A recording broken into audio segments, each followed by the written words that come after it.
Hello everyone. Today we are going to start with the second part of the chapter. We in the last lecture we had studied till the differences between Himalayan river systems and the peninsular river systems.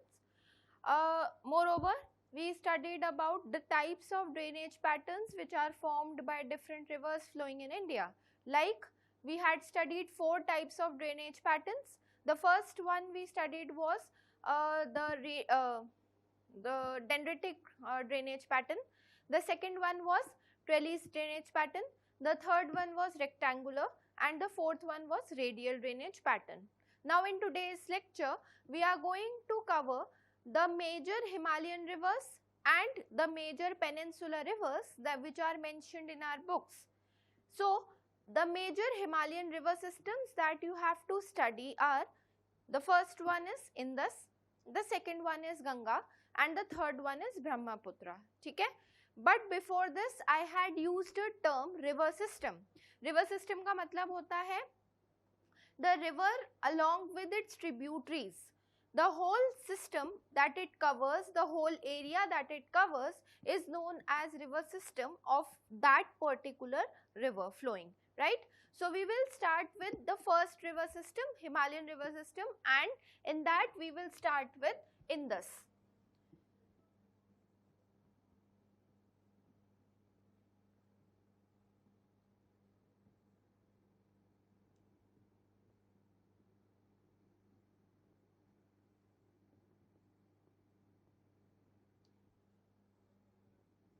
Now Himalayan river system, the first river that we are going to study is Indus.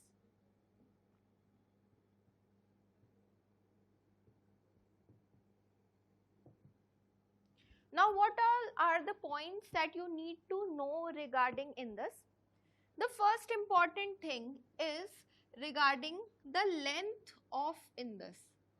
इसकी जो length है that is equivalent to 2900 kilometers, right? Starting from its originating point till the point it forms a delta, the total distance this river covers is of 2900 kilometers, right? The second point is from the place from where it originates. So this river originates from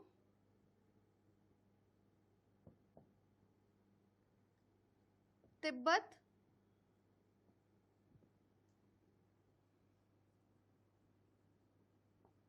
near Mansarovar lake, right? The third one, जब ये river start होती है तो एक ही कल हमने जैसा कि लास्ट लेक्चर में पढ़ा था, एक ही सोर्स से या एक ही पॉइंट से अगर more than one water bodies और rivers originate, so that type of drainage pattern will be called as a radial drainage pattern. तो basically Indus कैसा drainage pattern form करेगी? Radial drainage pattern form करती है. Plus ये जब originate होती है तो एक ही सोर्स से, क्योंकि 3 रिवर्स ओरिजिनेट हो रही हैं तो इनकी डायरेक्शन अलग अलग है, ठीक है? अब हमें ये पता है कि वहां से ओरिजिनेट होने के बाद it covers a vast area in India, ठीक है? पर ये जितना वास्ट एरिया इंडिया में है और जितना कवर करती है, तो हमारी कंट्री के बीच में और पाकिस्तान के बीच में एक वाटर ट्रीटी साइन हो रखी है which is known as Indus water treaty, which was signed in the year 1960. And according to this treaty हम लोग इस रिवर का 20% वाटर यूटिलाइज कर सकते हैं. तो वो 20% पानी किन किन जगहों पर सप्लाई होता है? वो 20% पानी जो अपना पूरा नॉर्थ इंडिया वाला पार्ट है and particularly regions pertaining to the Ladakh region, उस लद्दाख रीजन में ये मेजरली वाटर सप्लाई करने का काम करती है, ठीक है? अब जब ये यहाँ से लद्दाख रीजन से बाहर निकलती है तो डेफिनेटली इसकी टेरिटरी चेंज हो जाएगी. अब जब इसकी टेरिटरी चेंज होती है that means it has now entered Pakistan, Pakistan में एंटर हो चुकी है। तो इसका जो डेल्टा बनता है इंदस रिवर का, वो ईस्ट ऑफ कराची के पास डेल्टा बनता है, डिपोजिशन बनता है, जहां पर ये सारे सेडिमेंट्स जो हैं ये इकट्ठे हो जाते हैं। ठीक है, पहली चीज।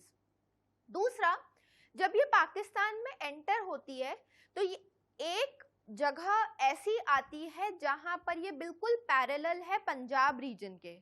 अब पंजाब वाले रीजन की स्पेशलिटी क्या है, ये हम वैसे प्रीवियस चैप्टर के अंदर पढ़ चुके हैं कि पंजाब का नाम पंज आब क्यों पड़ा। The reason that it is drained by 5 water bodies. Indus की 5 ट्रिब्यूटरीज हैं, अपन पहले इनकी सीक्वेंस डिस्कस कर चुके हैं। इंदस, झेलम, चेनाब, रावी, ब्यास एंड सतलज, ये 5 ट्रिब्यूटरीज हैं। ठीक है, मेन स्ट्रीम को अगर अपन हटा दें तो अब ये पांचों ट्रिब्यूटरीज एक पॉइंट पाकिस्तान में ऐसा है जहां पर मेन स्ट्रीम के साथ आकर मिल जाती हैं, and that place in Pakistan is known as Mithankot, जहां पर ये सारी रिवर्स मर्ज होती हैं और एक पॉइंट पर सारी इकट्ठा हो जाती हैं। And here we see formation of doabs. हम लोग दोआब्स की फॉर्मेशन देखेंगे, जैसे पंज आब था वैसे दो आब्स की फॉर्मेशन हम इस रीजन के अंदर देख सकते हैं। ठीक है, हम यहाँ पर बहुत इंपॉर्टेंट जो इसके ट्रिब्यूटरीज हैं, जो इंडिया में भी इसके वाटर को हेड स्ट्रीम्स को ज्वाइन करती हैं, हम उन ट्रिब्यूटरीज के बारे में भी अभी पढ़ेंगे। ठीक है, it originates from Tibet near Mansarovar lake. The other point that you need to know in this river system is it flows towards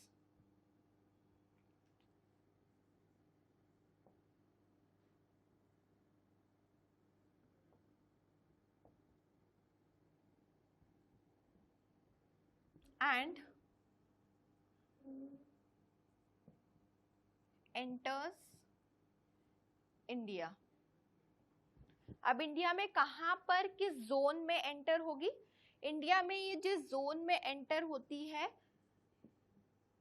it enters in the Ladakh reason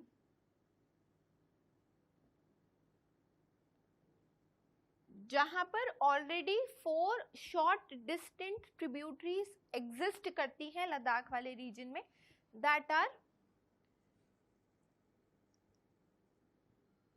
joined by Zaskar, Shyok, Hunza and Nubra। ये इसके tributaries हैं जो already Ladakh वाले region में exist करती हैं। ठीक है, ये सारी इंदस की मेन हेड स्ट्रीम को ज्वाइन कर लेती हैं और वहां पर वाटर सप्लाई करने का काम करती हैं, वहां पर एक मेजर रिवर सिस्टम फॉर्म कर रही है। ठीक है, इंडिया में इसका लास्ट पॉइंट जहां पर इसकी एग्जिस्टेंस आपको दिखती है वो पॉइंट है अटोक हिल्स। और जैसा कि ये नाम बता रहा है कि एक हिल रेंज है जो कि लास्ट पॉइंट है जहां पर हम इंदस की इमर्जेंस इंडिया के अंदर देख सकते हैं। इस अटोक हिल से ये एक बहुत शार्प स्लोप की वजह से सीधे नीचे गिरती है। जैसे सपोज करो कि ये एक रेंज है, जिस रेंज का ये पॉइंट है अटोक हिल्स। अब जब यहाँ से वाटर फ्लो करके आएगा तो डेफिनेट सी बात है कि यहाँ से ये पैरेलल नीचे की तरफ गिरेगा। तो ये जो पानी है, ये पानी इस अटोक हिल से नीचे गिरता है। ठीक, और इस हिल से जैसे ही ये नीचे टर्न लेता है या नीचे फॉल होता है तो ये लगभग पंजाब के पैरेलल आ जाता है। ठीक है, तो Attock hills is that point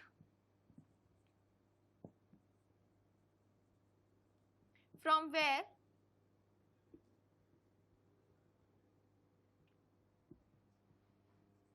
Indus falls below slopes। ठीक है, अब जी जब स्लोप से नीचे फॉल होगी, so coming parallel to Punjab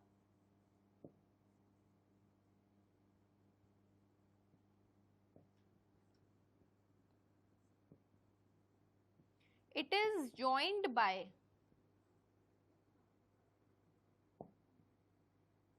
the 5 tributaries of Indus.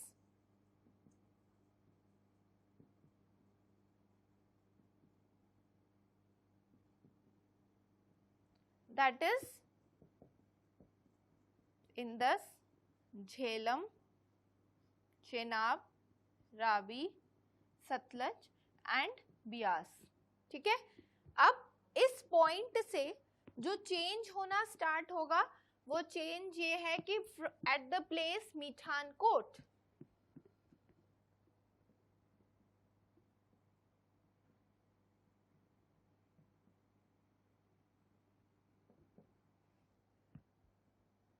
these tributaries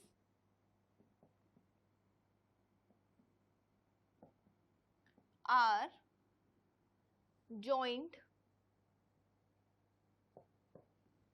and at that particular place east of Karachi में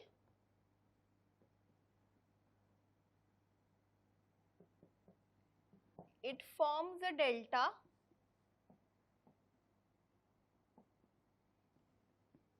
and drains into Arabian sea. हमने previous lecture के अंदर जब डिफरेंसेस लिखे थे हिमालयन रिवर्स में और पेनिनसुलर रिवर्स में, तो हम लोगों ने डिफरेंसेस हिमालयन रिवर्स में लिखा था कि ये ईस्ट और वेस्ट दोनों फ्लोइंग होती है. तो जो इंडस रिवर सिस्टम है, ये इंडस रिवर सिस्टम क्योंकि अरेबियन सी में अपना डेल्टा बनाता है, तो Arabian sea is lying towards the west, west की तरफ लाई करी है. हमने इसीलिए उसमें ईस्ट और वेस्ट लिखा था. हिमालयन रिवर्स में हमने 3 ही रिवर सिस्टम्स के बारे में लिखा था, गंगा, ब्रह्मपुत्र एंड इंदस. तो ये वो वाली रिवर है जो टुवर्ड्स द वेस्टर्न साइड पर डेल्टा फॉर्म करती है. किस जगह पर फॉर्म करती है? It forms a delta near east of Karachi. ठीक है. हम लोग ये ऑलरेडी डिस्कस कर चुके हैं कि इंडस वाटर ट्रीटी के अनुसार जो 1960 में साइन करी गई थी, according to that treaty we can utilize only 20% of the water. The reason given by them is, वैसे तो ये रिवर ना तो इंडिया में ओरिजिनेट हो रही है ना पाकिस्तान में हो रही है, बट पाकिस्तान इसका एक इम्पॉर्टेंट पार्ट शेयर कर रहा है. The reason is that it forms a delta over there. Original जो इसका वाटर कंटेंट है मैक्सिमम, वो वाटर कंटेंट तो तिब्बत के आसपास ही रह जाता है वहां से, तो ये बस एक स्ट्रीम की तरीके से आ रही है. और जो इसका एरिया, कैचमेंट एरिया बढ़ रहा है, वो कैचमेंट एरिया बढ़ने का रीजन ये है कि ये ऑलरेडी इतनी सारी एग्जिस्टेंट ट्रिब्यूटरीज इसको ज्वाइन करती जाती हैं. तो इसीलिए इस रिवर का जो कैचमेंट एरिया है, वो कैचमेंट एरिया इंडिया में थोड़ा इंक्रीज हो जाता है. ठीक. हम यहाँ पर दोआब्स की फॉर्मेशन भी देखेंगे. ये भी एक इंडस का इंपॉर्टेंट कैरेक्टरिस्टिक है that it leads to formation of doabs. ठीक. इंडस वाटर ट्रीटी कब साइन हुई? इंडस वाटर ट्रीटी 1960 के अंदर साइन हुई है. This is an important question which can be asked that when it was signed, first of all, और sign होने का मेन इशू क्या था या मेन रीजन क्या था जिसकी वजह से it becomes of so much importance to our country as well as to Pakistan. Right. Moving on to the next river system. हम जो अगला रिवर सिस्टम पढ़ने वाले हैं वो इंडिया की सबसे बड़ी रिवर है जिसका वाटर बहुत इम्पॉर्टेंट प्लेस होल्ड करता है हर एस्पेक्ट से. ठीक है. चाहे हम उस चीज की एस्पेक्ट रिलीजियस पर्पस से देखें या फिर वो एक पेरिनियल सोर्स है वाटर का हमारे लिए, चाहे हम उस एस्पेक्ट से देखें, definitely Ganga has a lot of importance for the country.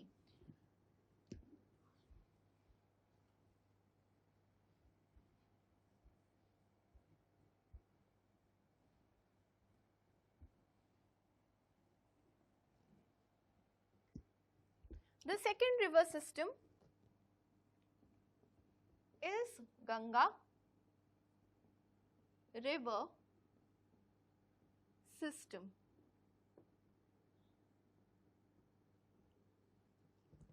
Ganga river system में हम लोगों को वैसे बहुत कुछ गंगा के बारे में या रेफरेंस से पता है।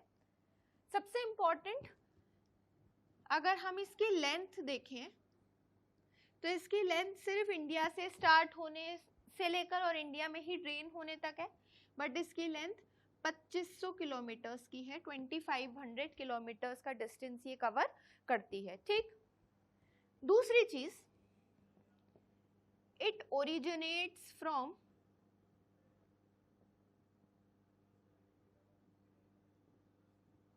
a very perennial source, that is Gangotri glacier. अब हम इसकी जो इम्पोर्टेंस है वो रिलीजियस पर्सपेक्टिव से क्यों मानते हैं? सबसे पहली चीज, बहुत प्योर सोर्स से आ रही है, ग्लेशियर से ओरिजिनेट हो रही है। दूसरा, ये जहां पर जैसे आइस शीट्स के फॉर्म में मेल्ट हो रही है या जो आइस कैप्स हैं, जो ग्लेशियर्स हैं, वो मेल्ट होने की वजह से अगर ये नीचे बहकर आ रहा है इसका पानी, तो डेफिनेट सी बात है कि हम हिली रीजन्स में तो इसकी विजिबिलिटी जीरो रखते हैं। हिली रीजन्स के अंदर हम इसको देख नहीं पाते। पर इस रिवर की इम्पोर्टेंस तब ज़्यादा बढ़ जाती है जब ये हिली रीजन से उतरकर और प्लेन्स में एंटर होती है।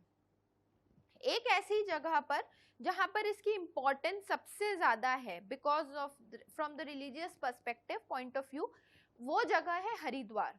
अब हरिद्वार ही क्यों? ये उतना डिस्टेंस जब ट्रैवल करके आ रही है तो Haridwar is that first place जहां पर हम प्लेन्स में इस रिवर को फर्स्ट टाइम नोटिस करते हैं। तो उस नोटिसिबिलिटी की वजह से इसकी जो रिलीजियस इंपॉर्टेंस है वो इतनी ज़्यादा इंक्रीज हो जाती है। ठीक है, इसकी ट्रिब्यूटरीज जब फॉर्म होना स्टार्ट होती है तो दो तरफ फॉर्म होती है, लेफ्ट बैंक ट्रिब्यूटरीज अलग होती हैं और राइट बैंक ट्रिब्यूटरीज अलग होती हैं। तो जो इसके लेफ्ट बैंक ट्रिब्यूटरीज हैं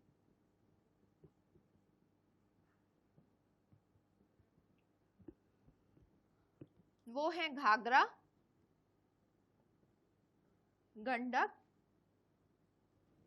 एंड कोसी। और ये जो तीनों रिवर्स हैं, ये तीनों रिवर्स नेपाल हिमालयाज में राइज करती हैं, जिसके डिस्क्रिप्शन हम already physical features of India में पढ़ चुके हैं। तो ये कहाँ ओरिजिनेट होती है? ये नेपाल हिमालयाज में ओरिजिनेट होती है। These tributaries are known as left bank tributaries. ठीक, इसकी जो राइट बैंक ट्रिब्यूटरीज हैं वो राइट बैंक ट्रिब्यूटरीज का नाम है चंबल, बेतवा, सोन एंड यमुना। वैसे जो यमुना इसकी ट्रिब्यूटरी है, ये ट्रिब्यूटरी गंगा के पैरेलल ही दूसरे ग्लेशियर से ओरिजिनेट होती है, which is known as Yamunotri.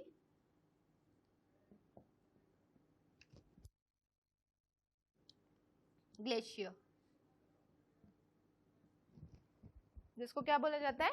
Yamunotri glacier बोला जाता है। ठीक है, इसकी लेफ्ट बैंक और राइट बैंक ट्रिब्यूटरीज के बाद आपने एक चीज और भी इसके बारे में सुनी होगी कि ये एक जगह पर कॉन्फ्लुएंस करती है, मींस थ्री रिवर्स का जो वाटर है वो एक जगह पर आकर मिलता है या ज्वाइन होता है। That place is actually near Allahabad, which is known as either Dev Prayag,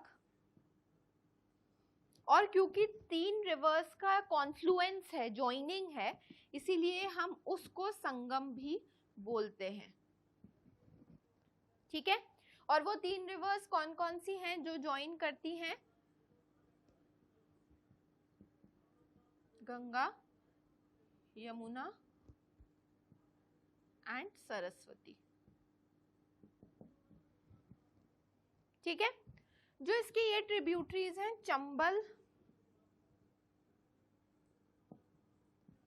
and Betwa, जो इसकी ट्रिब्यूटरीज हैं, these tributaries first join Yamuna at Etawah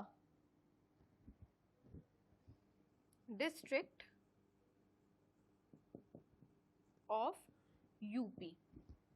अब एक इंटरेस्टिंग फैक्ट है इसके बारे में, हमको सबसे बड़ा डेल्टा फॉर्मेशन जो बे ऑफ बंगाल की तरफ बनता है वो डेल्टा फॉर्मेशन याद है या पता होगा, सुंदरबन डेल्टा है जो फॉर्म होता है, ठीक है। अब सुंदरबन डेल्टा जो फॉर्म होता है which is famous for sundari trees and royal Bengal tigers, वो डेल्टा अकेले गंगा नहीं फॉर्म करती, ठीक है। गंगा जब डेल्टा फॉर्म करती है तो हमने लास्ट लेक्चर के अंदर एक टर्म पढ़ी थी डिस्ट्रीब्यूटरी, ठीक है। मैंने आपको जैसे बताया था कि सपोज करो कि ये एक डेल्टा फॉर्मेशन हुआ, यहाँ पर सारे डिपोजिशन हैं, तो इस डिपोजिशन के बीच में से जो रिवर स्ट्रीम्स निकलती हैं वो रिवर स्ट्रीम्स को हम डिस्ट्रीब्यूटरीज बोलते हैं, राइट। यहाँ पर डिस्ट्रीब्यूटरीज का बहुत इंपॉर्टेंट रोल है जब हम गंगा के डेल्टा के बारे में बात करेंगे, ठीक है, जो सुंदरबन डेल्टा ये फॉर्म करती है। अब वो सुंदरबन डेल्टा की इंपॉर्टेंस क्या है, जैसा मैंने बताया कि एक तो वो रीजन बहुत फर्टाइल रीजन है which is famous for these mangrove forest और टाइडल फॉरेस्ट, सुंदरी ट्रीज के लिए सबसे ज्यादा फेमस है, और रॉयल बंगाल टाइगर्स का इनहैबिटेशन के लिए भी फेमस है, ठीक है। अपार्ट फ्रॉम दिस, जब गंगा अपना डेल्टा फॉर्म कर रही होती है तो ये ब्रह्मपुत्र के साथ मिलकर डेल्टा फॉर्म करती है। ब्रह्मपुत्र की रेफरेंस मैं यहाँ पर इसलिए दे रही हूँ क्योंकि ब्रह्मपुत्र नॉर्थ ईस्ट में है और नॉर्थ ईस्ट तक ही सीमित है, नॉर्थ ईस्ट तक ही अपना वाटर सप्लाई करने का काम करती है। अब जब वो वहां पर ही वाटर सप्लाई करिए तो डेफिनेट सी बात है that the easiest way for that river head stream is to reach bay of Bengal, right. तो यहाँ पर एक बहुत बड़ा चेंज होता है कि सुंदरबन डेल्टा से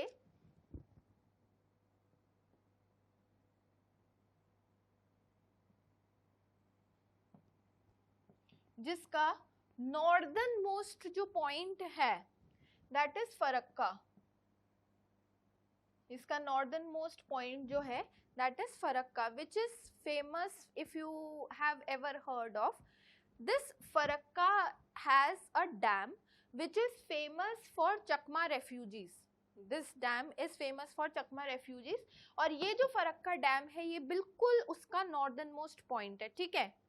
अब जब ये डेल्टा बना तो इसकी दो डिवीजन हो जाते हैं, इसकी दो डिस्ट्रीब्यूटरीज बन जाती हैं, ठीक है।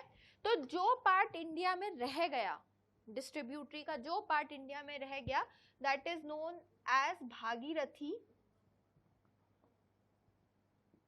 एंड हुगली, ठीक है। और जो दूसरा पार्ट था जो कि आगे चला गया which basically moves to Bangladesh, जो बांग्लादेश में मूव कर जाता है डिस्ट्रीब्यूटरी का वो पार्ट, वो ज्वाइन करता है किसको, वो ब्रह्मपुत्र के साथ ज्वाइन करता है and together that river then is known as मेघना। उसका नाम बदल जाता है, ना वो गंगा रह जाती ना वो ब्रह्मपुत्र रह जाती, उसका नाम बदल कर क्या हो जाता है, मेघना हो जाता है, ठीक है। तो भागीरथी हुगली वो डिस्ट्रीब्यूटरी है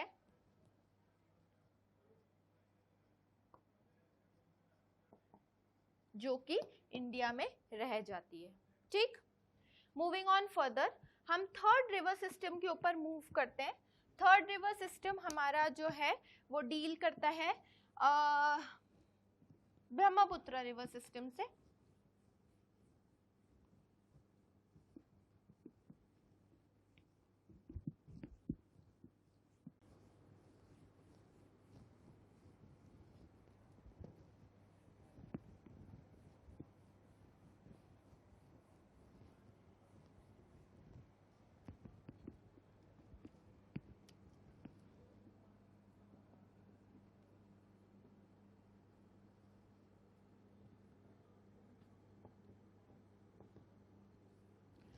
जो ब्रह्मपुत्र है वो ब्रह्मपुत्र का नाम एक्चुअली इंडिया में एक स्टेट में ब्रह्मपुत्र है, but it is known with different names at different places. इसका सोर्स ऑफ ओरिजिनेशन भी मानसरोवर लेक है, same as in this, and there this river is known as Tsangpo. Tibet में इसका जो नाम है वो सैंगपो है। अब जब ये ब्रह्मपुत्रा मूव करती है तो मूव करके ये इंडिया में आती है। अब इंडिया में एंट्री लेने के लिए it takes a very sharp U bend from Namcha Barwa which is a hill range, and the height of this hill range is 7757 meters की। ठीक है, यहाँ से ये एक बहुत शार्प यू बेंड लेकर इंडिया में एंटर होती है, और यहाँ पर ये जिस स्टेट से एंटर होना स्टार्ट होती है दैट इज अरुणाचल प्रदेश।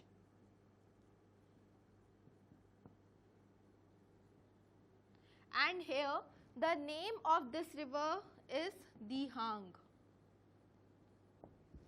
पर अरुणाचल प्रदेश में ऑलरेडी दो ट्रिब्यूटरीज हैं which are Dibang and Lohit. तो ये तीनों मिलाकर ब्रह्मपुत्र का रिवर सिस्टम फॉर्म करती हैं। ठीक है, यहाँ पर एक इंटरेस्टिंग चीज और भी है ब्रह्मपुत्र के बारे में कि ये largest inhabited riverine island form करती है which is known as Majuli.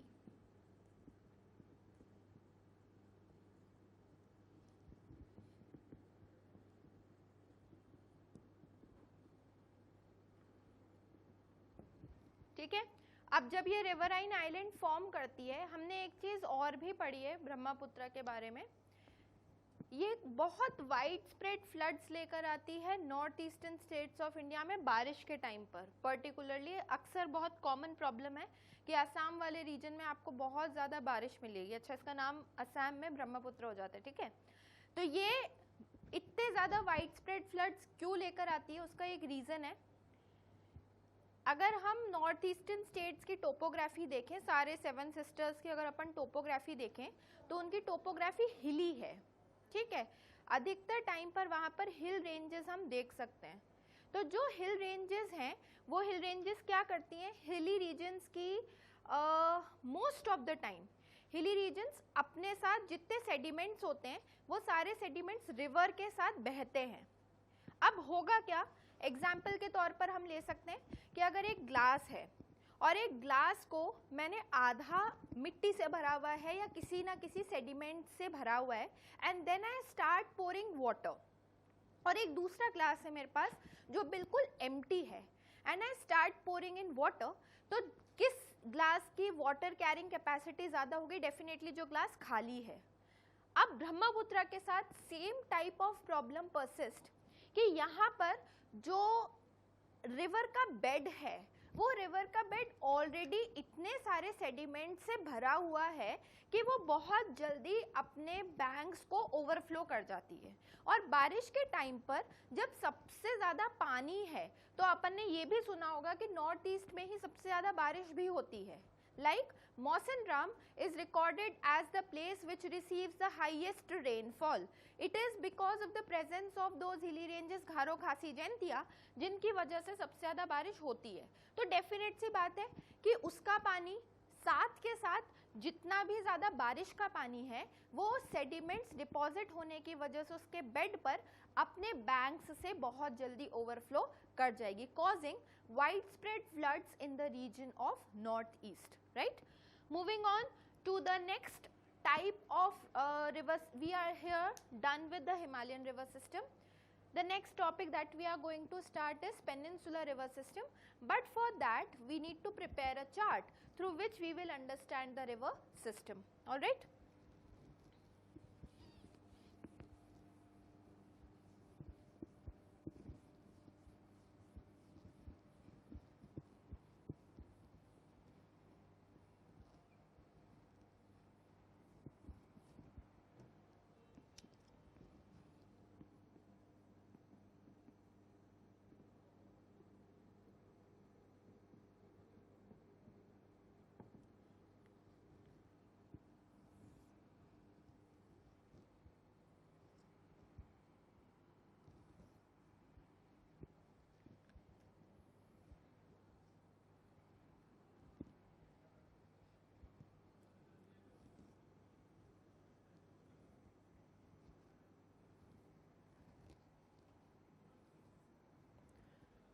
Now here we will start with rivers, then we will move on to the tributaries of that river, then the areas covered, next the length, and the last column will be based on peculiarity. Peculiarity means any distinguished feature, any special feature if that river has. We will start with the first river of peninsular India, that is Narmada. The tributaries, since we do not have these tributaries mentioned in our books, so we do not need to know or learn those tributaries, right? We will only mention the tributaries of those rivers which are mentioned in our books. Rest of the columns will be left as blank, right? So we do not have tributaries mentioned in the Narmada river system. The areas that this river covers is MP, Madhya Pradesh,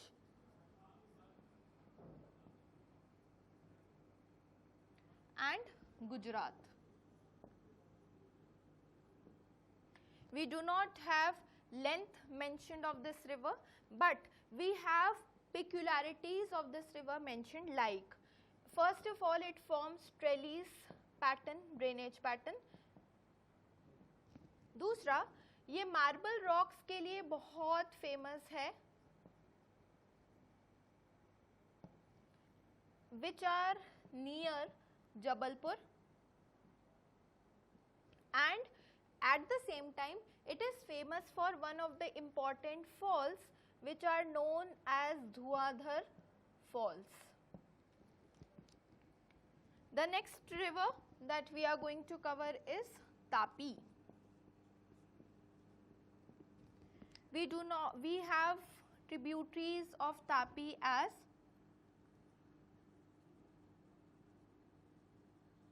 Sabarmati, Mahi, Bharatpuzha, and Periyar. The areas that it covers are MP, Gujarat, Maharashtra, we do not have the length mentioned, and this river rises in Satpura range. हम ये पिछले chapter में पढ़ चुके हैं नर्मदा और तापी के बारे में कि ये डाइवर्जेंट प्लेट मूवमेंट की वजह से फॉर्म हुई है, and both these rivers will drain themselves into the Arabian sea. The third river which is an important river of peninsular India, which is Godavari, very important river. The reason, हम सबसे पहले इसकी peculiarity पर आते हैं कि गोदावरी को peninsular India की दक्षिण गंगा के नाम से जाना जाता है. दक्षिण refers to the direction south and Ganga वाई. हम इसकी लेंथ के बारे में पढ़ेंगे कि इस पूरे पेनिनसुलर इंडिया के रिवर्स में सबसे ज़्यादा लेंथ के पर्सपेक्टिव से इसको गंगा की रेफरेंस दी गई है कि साउथ इंडिया में सबसे ज़्यादा लेंथ वाली जो रिवर है वो यही है, इसीलिए इसको दक्षिण गंगा बोला जाता है. इसकी जो लेंथ है that is 1500 kilometres, and the tributaries are Purna, Wardha, Wainganga and Penganga. The states that it covers are MP, Odisha, Andhra Pradesh. The next river that we are going to study is Mahanadi. We do not have the tributaries mentioned of Mahanadi, but we have length which is mentioned, that is 860 kilometers, and the areas that it covers is Maharashtra, Jharkhand, Odisha and Chhattisgarh.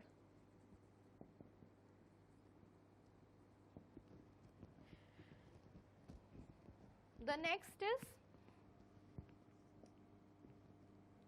Krishna. The tributaries of Krishna are Tungabhadra, Koyana, Ghat Prabha, Musi and Bhima. The areas that it covers is Karnataka,